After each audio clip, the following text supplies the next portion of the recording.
Langit di atas desa Harum Jati siang itu berwarna pucat. Angin berhembus lembut, menggoyangkan daun pisang di belakang bengkel kecil milik Ray Ananta. Bengkel itu sederhana, hanya papan kayu beratap seng dengan tulisan yang sudah pudar, bengkel motor ayah dan anak. Hari-hari Ray selalu sama, membuka bengkel, menunggu pelanggan, lalu menutupnya dengan sepi. Andai aku bisa kerja di kota, mungkin aku bisa dengar suara mesin besar, gumamnya. Malamnya, ia membuka buku catatan tua peninggalan ayahnya. Mesin itu hidup kalau kau mau mendengarnya, Ray. Saat tabungannya hampir habis, Ray membuat keputusan besar. Ia menjual satu-satunya motor tua ayahnya dan menumpang truk sayur menuju kota besar. Kota menyambutnya dengan panas dan bising. Ia melamar ke banyak bengkel, tapi semuanya menolak. Kami butuh teknisi bersertifikat, bukan anak kampung. Tiba-tiba, ngung, suara motor balap memecah udara. Ray menoleh. Di balik pagar bertuliskan Sirkuit Nasional Mandala, ia melihat motor-motor melaju kencang. Di antara mereka, seorang pembalap wanita dengan helm biru metalik, tubuhnya menyatu dengan mesin. Di punggungnya tertulis Ayaka Tan. Ray mendengarkan. Satu motor terdengar aneh di tikungan, raungan mesinnya serak. Campuran bahan bakarnya nggak seimbang, gumamnya lirih. Suara itu didengar Ayaka. Ia menoleh, membuka helmnya. Kau tahu apa tentang mesin balap orang desa? Mesin tetap punya hati, Ayaka. Kau cuma belum mendengarnya. Keesokan harinya, motor Ayaka nyaris membuatnya jatuh. Ray berteriak, mesinmu kehilangan napas, setelannya salah. Ayaka marah, kalau kau bisa memperbaikinya, aku rela jadi asistenmu. Dan kalau aku gagal, kau lari 50 putaran sirkuit. Sepakat, kata Ray sambil tersenyum tipis. Ray masuk pit, menunduk di samping motor Ayaka. Tangan kasarnya bergerak lembut, membuka panel mesin. Tenang, aku tahu apa yang kau butuhkan, bisiknya pada motor itu. Para kru menertawakan, tapi 1 jam kemudian, mesin itu mengaum sempurna. Kecepatan motor Ayaka meningkat 0,3 detik. 5 hari kemudian, balapan nasional dimulai. Motor Ayaka melesat seperti petir. Komentator, ini kecepatan baru. Ketika garis finish dilewati, Ayaka juara. Ia berlari ke arah Ray, memeluknya di depan kamera. Motor ini seperti punya sayap. Kau yang buat dia terbang, aku cuma dengarkan napasnya. Bulan berganti bulan, mereka berdua makin dekat, membangun bengkel bersama. A&R Garage Racing with Heart. Hingga suatu hari, manajer besar menawarkan kontrak Asia. Ayaka menatap Ray lalu menjawab tegas, kalau tanpa dia, saya tak akan balapan. Akhirnya, Ray diangkat jadi teknisi resmi tim nasional. Di sirkuit internasional Sepang, bendera Indonesia berkibar tinggi. Di lap terakhir, Ayaka menyalip 2 pembalap asing dan melintasi garis finish pertama. Ayaka turun, berlari ke arah Ray, memeluknya erat. Aku menang lagi, kali ini karena kau.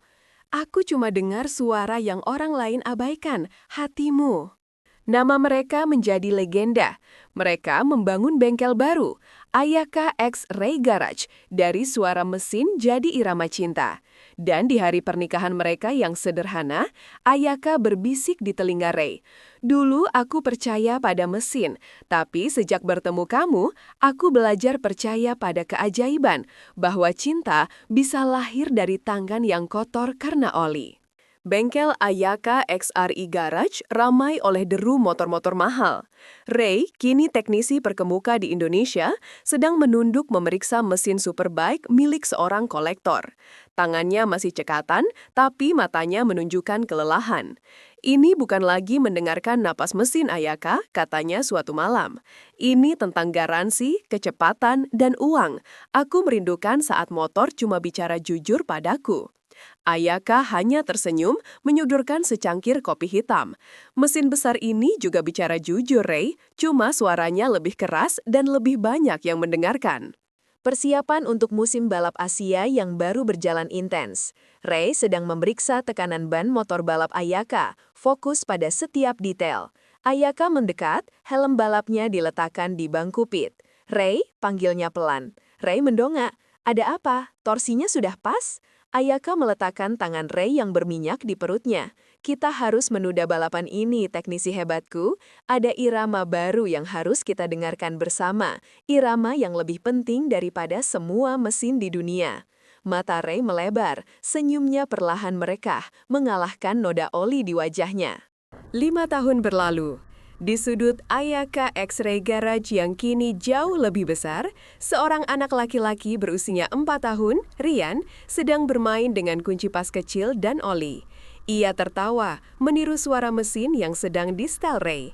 Ayaka berdiri di samping Ray, memandangi putra mereka. Dia mewarisi hatimu, Ray, selalu penasaran pada suara.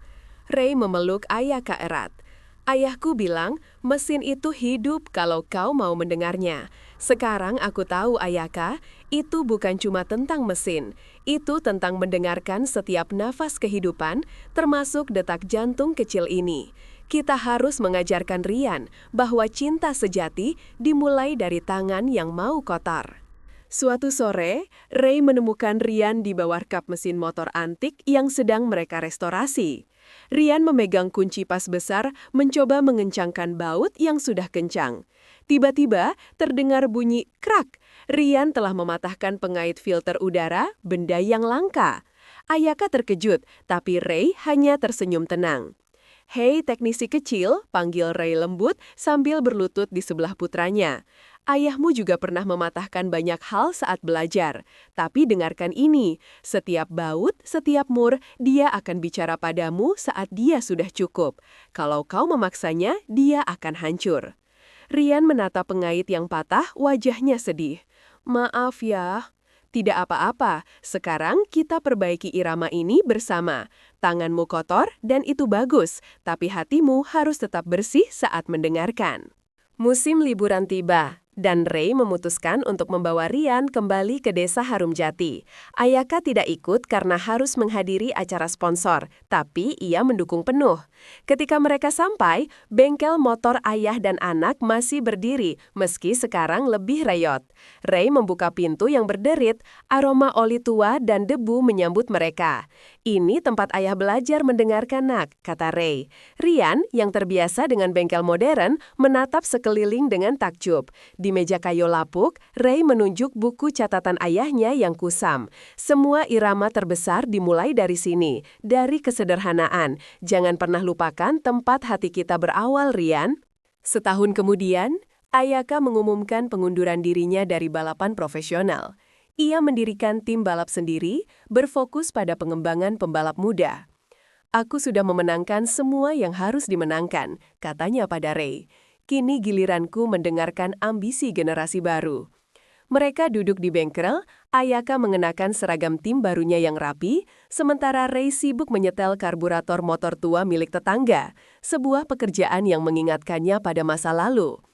"Kau tak menyesal meninggalkan gemerlap sirkuit, Ray?" tanya Ayaka. Ray mengencangkan baut terakhir, mendengarkan deru mesin yang jujur itu. "Tidak, Ayaka. Jantung yang berdetak paling kencang bukanlah mesin balap tercepat. Itu adalah hati yang tahu persis tempat ia seharusnya berada." Ayaka kini berdiri di pit lane, mengenakan seragam tim barunya yang berwarna hitam merah, bukan sebagai pembalap, tetapi sebagai manajer tim. Ia memperhatikan motor-motor muda melesat dan sesekali menghela napas, merindukan adrenalin balapan.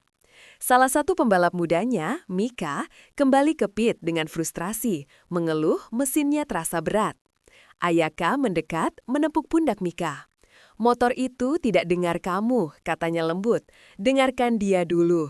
Dia cuma butuh keyakinanmu, bukan paksaan." Kalimat itu persis seperti yang pernah dikatakan Ray padanya bertahun-tahun lalu. Ayaka tersenyum tipis, menyadari bahwa ia kini menyalurkan hati Ray kepada generasi baru, menjaga irama mereka tetap hidup. Ray sedang bekerja di sudut bengkelnya yang tenang, bau oli tua dan bensin memenuhi udara.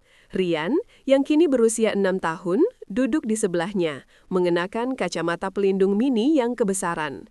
Mereka sedang membersihkan karburator motor bebek tua yang sudah berkarat. "Ayah, kenapa kita pakai motor kotor ini? Kenapa nggak perbaiki motor balap baru punya ibu?" tanya Rian. Ray menunjukkan sepotong kotoran kecil yang menyumbat saluran. "Motor ini sudah berhenti bicara selama 20 tahun, Nak. Kalau kita bisa buat dia bicara lagi, kita bisa buat motor tercepat di dunia bicara apa saja." Dengarkan Rian, rasakan udara yang ingin dia hirup. Setelah balapan uji coba selesai, Ayaka membawa Rian ke bengkel tim. "Kamu hebat, Nak," katanya bangga. Ray duduk di samping motor Mika, memegang manifold knalpot yang diperbaiki. "Ayah hanya melakukan perbaikan darurat," kata Ray menatap Rian. "Tapi kamu yang menemukan masalahnya. Bagaimana kamu tahu mesin itu batuk keras?" Rian menyentuh motor itu dengan jari kecilnya yang bernoda oli. Motor balap ibu selalu berdebar kencang saat sehat. Yang tadi, detaknya lambat, seperti orang yang kesulitan bernafas. Ayaka dan Ray saling pandang, menyadari bahwa karunia Ray bukan hanya diwarisi, melainkan diperjelas oleh Rian. Beberapa bulan kemudian, Ayaka membawa masuk motor prototipe V4 terbaru yang sangat mahal. Motor itu dirancang untuk kecepatan absolut, tapi ada masalah minor yang tak terpecahkan, membuatnya terasa mati di putaran tinggi. Ray menghabiskan 3 hari di ruang steril, dikelilingi sensor dan komputer, mencoba menganalisis data digital. Frustrasi muncul. "Mesin ini tidak bicara, Ayaka. Dia cuma memberikan angka dingin." Ia menghempaskan obengnya. Rian, yang sedang menggambar di sudut, mendekat, mengambil obeng yang jatuh. "Ayah janji akan dengarkan hati motor, jangan dengarkan layar," bisik Rian, lalu dia meletakkan obeng itu di blok mesin, seolah-olah menyuruh Ray mendengarkan melalui alat itu. Ray terdiam, menutup mata, mengambil obeng itu, dan menyentuh mesin, mencoba memutus koneksi dengan data digital dan kembali ke suara naluriahnya. Akhirnya, Ray menyadari bahwa motor prototipe itu membutuhkan sedikit pergeseran waktu pengapian yang tidak terdeteksi oleh komputer, perbedaan sehalus napas.